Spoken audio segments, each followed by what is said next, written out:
আজকের ভিডিওটা কোনো মজার ভিডিও না। আমরা কি পারি না একটু সাহায্যের হাত বাড়িয়ে দিতে এই আস্মিকাকে? ডাক্তার বলেছে ১৬ মাসের মধ্যে যদি একটি ইঞ্জেকশন না নেওয়া হয় তার অবস্থা আরও খারাপের দিকে চলে যাবে, যার দাম ১৬ কোটি টাকা। টাকার অ্যামাউন্টটাও অনেক। আমরা একটু সাহায্যের হাত বাড়িয়ে দিলে এই আস্মিকা আবার সুন্দর জীবনযাপন করতে পারবে। আমরা কি একটুখানি সাহায্যের হাত বাড়িয়ে দিতে পারি না এই আস্মিকার পরিবারকে? আমরা কি পারি না সুস্থ জীবনযাপন করে তুলতে আস্মিকাকে? আস্মিতা দাস হচ্ছে 10 মাস 20 দিন এখন বয়স।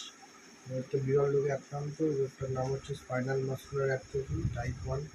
এই রোগে আসলে এই রোগের কারণে আস্তে আস্তে মাসেল টিস্যুগুলো আস্তে আস্তে ধীরে ধীরে ড্যামেজ হয়ে যাচ্ছে। এর জন্য ওর হাত পা সঞ্চালনটা একদমই কমে এসছে, নেই বললেই চলে।